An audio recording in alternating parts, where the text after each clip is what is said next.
Salut, bienvenue pour une nouvelle vidéo et pour un nouvel update lecture. Je dois vous dire qu'aujourd'hui ça va être un petit peu l'update de la catastrophe. J'en ai parlé en vlog au mois de mars, j'ai eu une semaine entière je pense, une période où j'ai enchaîné les abandons et les lectures auxquelles j'accrochais pas, qui me plaisaient pas, que j'avais pas envie de lire. Au milieu de cette update il y a quand même un livre que j'ai terminé et que j'ai d'ailleurs beaucoup aimé, mais les autres c'est un peu la catastrophe. Voilà, je présente sur ma chaîne tous les livres que j'ai lus, que j'ai essayé, que j'ai commencé, tous les livres que j'ai abandonnés. Donc je vais vous les montrer, mais sachez que on n'est pas sur l'update le plus fun de la Terre pour moi aujourd'hui, mais on y va quand même.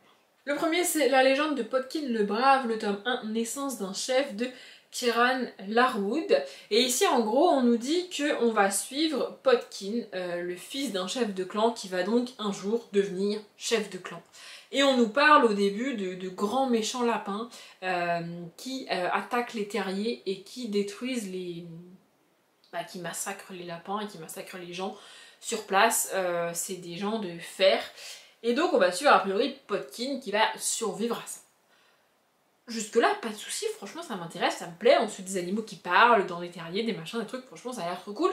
Dans l'idée ça m'a rappelé un petit peu la saga de BD que j'avais lu il y a un moment, qui s'appelait, je ne sais plus, Légende de la Garde, voilà j'ai un petit peu cherché mais c'est ça. Franchement dans l'idée, le résumé, le truc ça me rappelait beaucoup Légende de la Garde. Dans Légende de la Garde on suit des souris, et Légende de la Garde c'est des graphiques, pas des livres, mais franchement dans l'idée ça me rappelait beaucoup ça.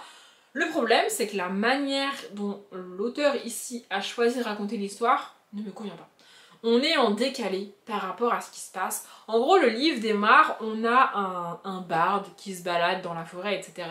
Je crois que c'est le début de l'automne ou un délire comme ça. En tout cas, il pleut, il y a du vent. Ah non, c'est au moment de Noël, je crois, un truc comme ça. Il pleut, il y a du vent ou alors il neige, je ne sais plus. En tout cas, il fait très froid.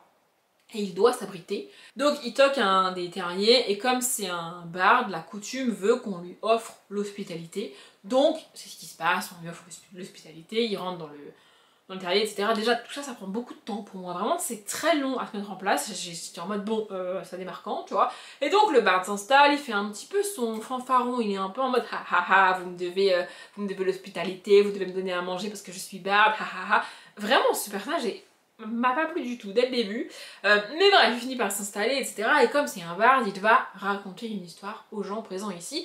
Et ce qu'il va leur raconter, c'est l'histoire de Potkin le Brave, donc ce fils de chef de clan qui va survivre à une attaque des lapins de fer ou un truc comme ça. Et donc en fait, l'histoire qu'on a, c'est l'histoire de Potkin, mais racontée au passé par le barde qui est assis en rond à raconter l'histoire à des gens qui sont assis, pas bouger. Ce côté vraiment statique, moi ça me perturbe en fait. T'es en train de me raconter une aventure, un truc de ouf, et toi t'es assis. J'arrive pas à oublier ce côté assis. En fait, je sais pas comment expliquer, c'était le cas pour des pouvoirs pas super. Peut-être que moi j'ai tourné juste avant, c'est exactement la même chose. Vraiment, moi je suis déjà moi assise, statique, en train de lire le livre. Si le personnage qui me raconte l'histoire est lui aussi assis, statique, pas bouger, ça commence à faire beaucoup, tu vois. Moi je veux de l'action, c'est pour ça que je lis, tu vois, je veux qu'il se passe un truc, qu'il se passe un événement, que tu me racontes cette aventure, etc. Et là en plus, le personnage de Potkin le Brave, franchement quand tu le rencontres, c'est une tête à claque, c'est un adolescent de 12-13 ans, tête à claque. Vraiment, j'avais juste envie de lui en coller une, de lui éclater le nez contre le mur. Vraiment, je vous jure, il m'a gonflé.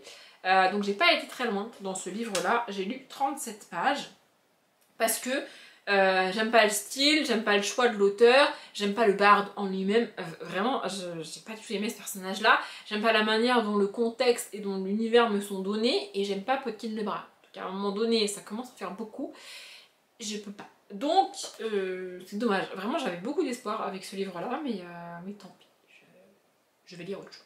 Ensuite j'ai tenté un autre tome 1, une saga jeunesse que franchement tout le monde a aimé, tout le monde a adoré, tout le monde a dit c'est génial, c'est trop cool, moi j'adore. Je pense notamment à Pikiti qui a encensé cette saga, qui a dit à quel point c'était génial.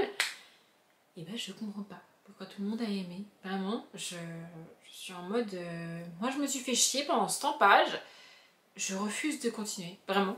Donc ce tome 1, c'est Nevermore, le tome 1, les défis de Morrigan Crow de Jessica Townsend. Je comprends pas, vraiment je comprends pas les gens. Donc j'ai lu 107 pages et vraiment Rapidement, il n'y a rien qui est expliqué, il n'y a rien qui est détaillé, il n'y a rien qui nous est donné. Le personnage principal subit tout ce qui lui arrive, ne pose aucune question, ne remet absolument rien en question. Et moi, en tant que lectrice, bah, on m'a rien donné en fait. Vraiment. Ici, on suit Morrigan Crow qui est née le mauvais jour. Elle est maudite, il lui arrive, enfin, il se passe beaucoup de choses très négatives autour d'elle et tout est de sa faute. Alors déjà, on m'explique pas pourquoi c'est de sa faute, on m'explique pas le contexte, on m'explique pas les croyances, on m'explique que dalle. Je comprends pas pourquoi tout est de sa faute, en fait. Vraiment, genre, il y a un lycée qui va brûler, c'est sa faute. Il y a une personne qui va faire une chute grave, un accident grave, c'est sa faute. Mais on ne nous dit pas pourquoi c'est sa faute. En fait, le fait qu'elle soit née ce jour-là précis fait qu'elle est maudite, mais ça, c'est dit dans le résumé. À aucun moment, c'est expliqué, c'est détaillé dans le livre. Vraiment. Et puis, elle va aller à une espèce de rassemblement. En fait, c'est à la fin du premier cycle de l'école. C'est fini, donc ils ont passé les examens, machin, bidule, etc. Et puis des gens vont faire des propositions d'apprentissage à ces élèves-là. Morrigan, pour une fois, y va, on ne sait pas pourquoi, mais elle y va. Et elle va recevoir plusieurs propositions alors qu'elle n'est pas censée en avoir, puisque elle est censée mourir le jour de ses 13 ans. Un truc comme ça. Mais elle va recevoir ces propositions-là, et puis ensuite, tout s'enchaîne très vite.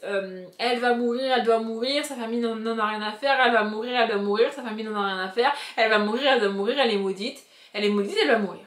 Vraiment, c'est tout ce qu'on nous dit, c'est tout ce qu'on nous donne en 100 pages. Elle est maudite, sa famille est méchante, elle va mourir. Pourquoi elle est maudite? Comment elle est maudite? Qu'est-ce qui se passe? Est-ce que c'est réellement elle qui provoque ces choses-là? Pourquoi sa famille lui en veut? Enfin vraiment, j'ai mille et une questions, il n'y a rien qui m'est expliqué.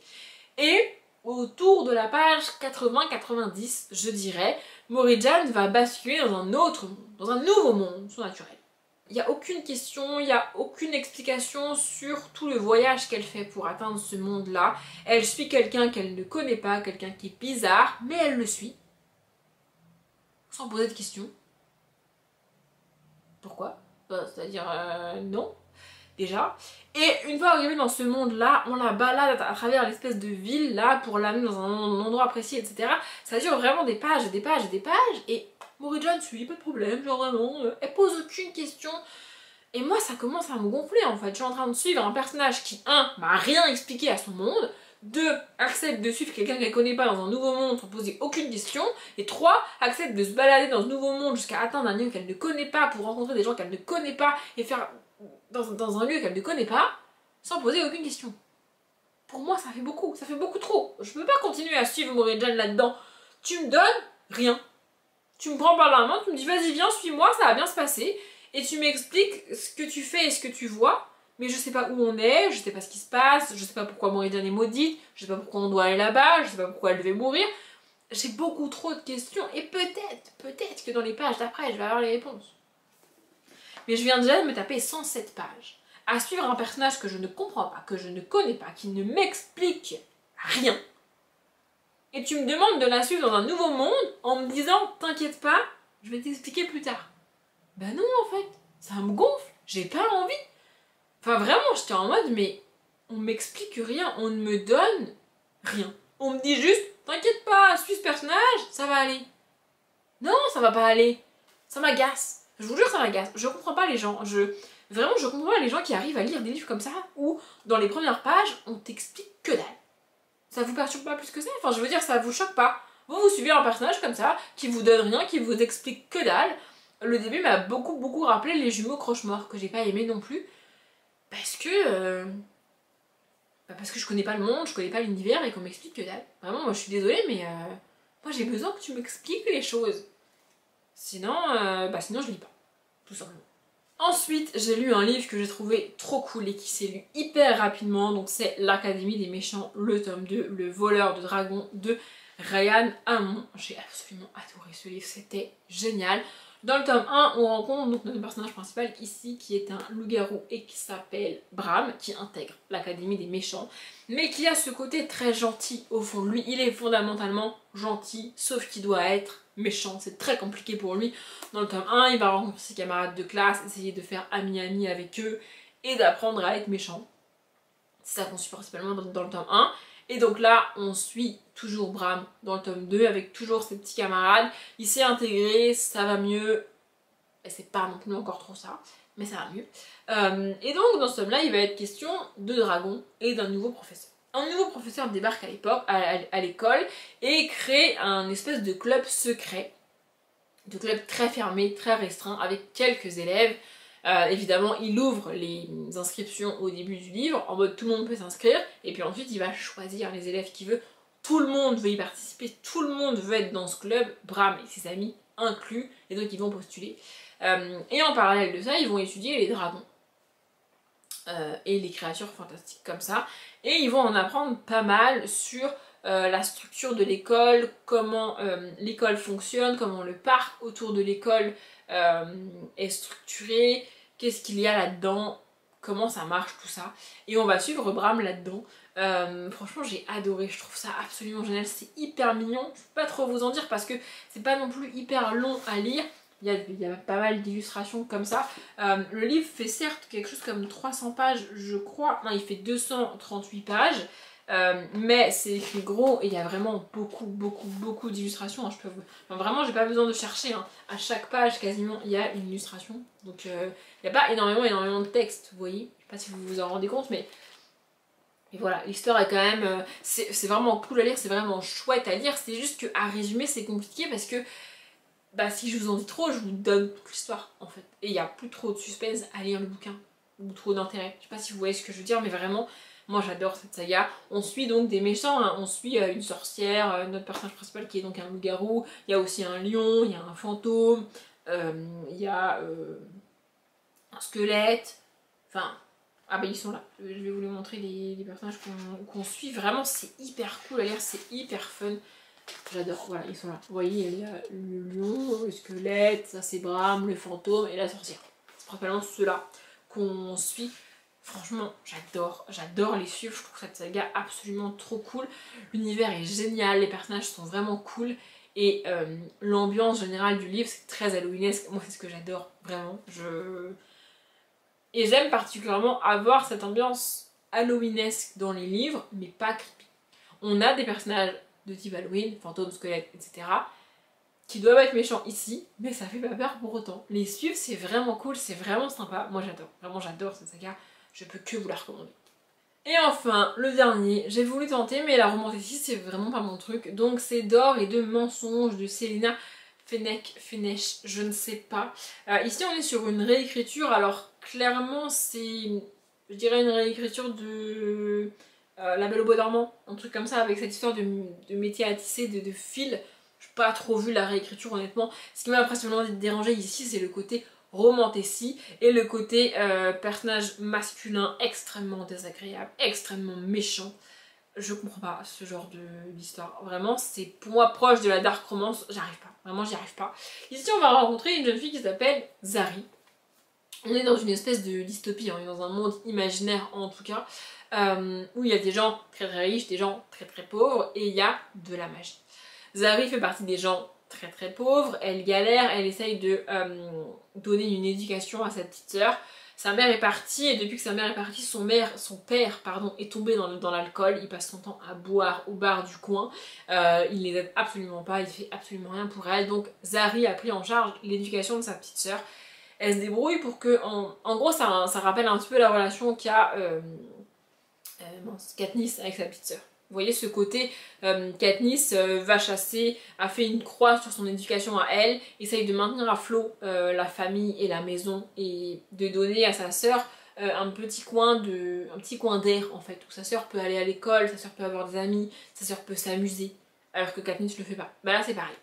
Zari elle fait ça pour sa sœur va à l'école, elle a des amis, elle a des habits propres, etc. alors que bah, Zari fait avec ce qu'elle a et ce qu'elle peut pour elle, elle donne tout pour sa sœur. En gros.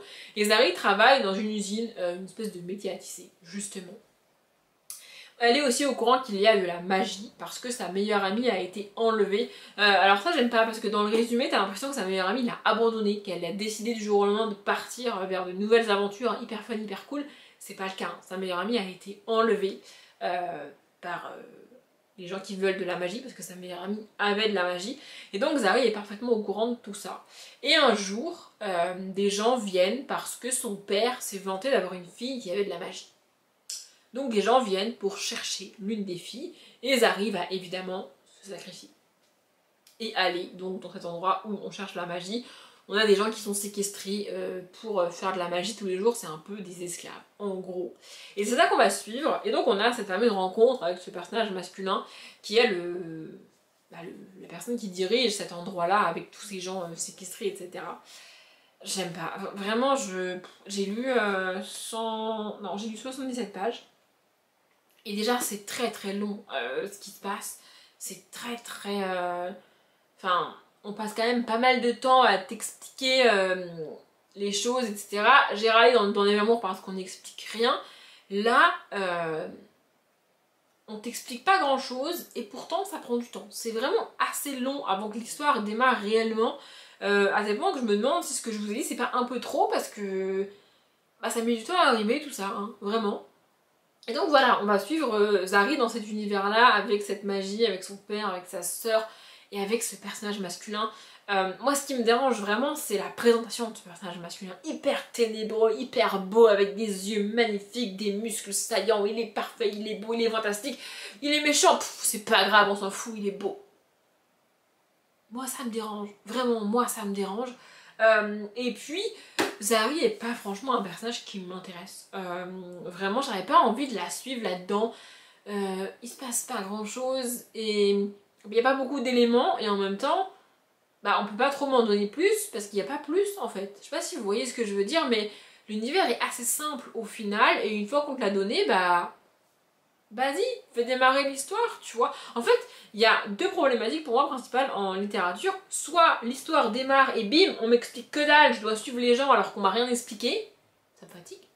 Soit, alors attends, je vais poser l'histoire, je vais poser les bases. T'as compris? Ça je te l'ai dit. Attends, je te le répète, on sait jamais. Tu sais bon? Là, t'as compris?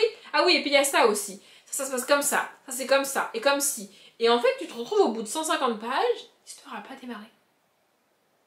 Alors je dis pas, hein, c'est hyper difficile de faire avancer l'histoire tout en m'expliquant les choses, mais il y a plein de sagas où les gens y arrivent, Divergente, c'est le cas, Hunger Games, c'est le cas, pour ne citer qu'elle, parce qu'en plus je les ai relus récemment, donc je sais exactement que c'est vraiment le cas et que c'est pas juste un fantasme de mon souvenir, tu vois. Il y a plein de sagas, il y a plein de livres comme ça où l'histoire avance et en même temps on t'explique les choses, tu vois. Bah là c'est pas le cas. Là, j'aime pas Zari, j'aime pas le contexte, j'aime pas le personnage masculin, j'aime pas la romantécie en fait. Non mais vraiment, il faut que j'arrête de me faire une illusion. Je n'aime pas la romantécie. C'est pas le côté faillé qui me dérange, parce que là c'est pas le cas. C'est le côté petite chose fragile du personnage principal féminin et homme bourru, homme des cavernes, limite ogre du personnage masculin. Mais il est beau, alors c'est pas grave. Moi ça me fatigue. Vraiment, ça m'intéresse pas. En fait c'est ça qui se passe dans le début du livre et moi ça m'intéresse pas, c'est pour ça que je dis qu'il se passe rien pour moi, parce que ce qui se passe m'intéresse pas en fait. Je pense que c'est plutôt ça, c'est pas qu'il se passe rien, c'est que ce qui se passe m'intéresse pas.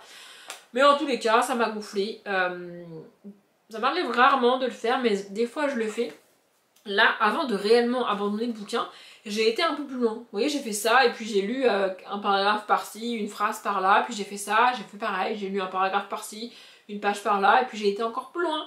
Et puis je me suis rendu compte que bah, il se passait pas grand chose de plus. En fait, je me suis rendu compte que les paragraphes et les bouts de phrases que je lisais par-ci par-là, bah, je les comprenais. J'arrivais à les remettre dans le contexte. Et j'étais pas perdue.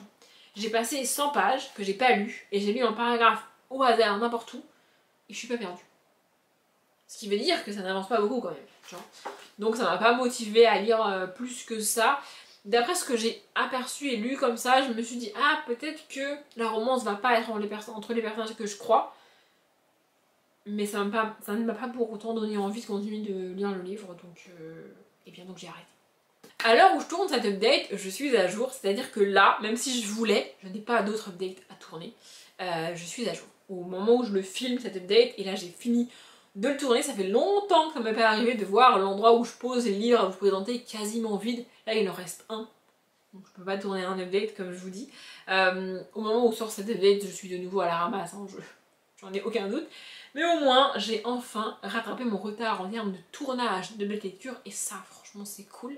Comme je vous l'ai dit au début, hein, cette update n'est pas ouf. On est avec des livres que j'ai pas franchement aimé et que j'ai pas terminé. Si vous l'avez regardé jusqu'au bout, merci. Si vous voulez réagir en commentaire, n'hésitez pas. Moi, je m'arrête là. Comme d'habitude, je vous souhaite une bonne journée, un bon après-midi, un bon appétit ou une bonne nuit. Et je vous dis à bientôt.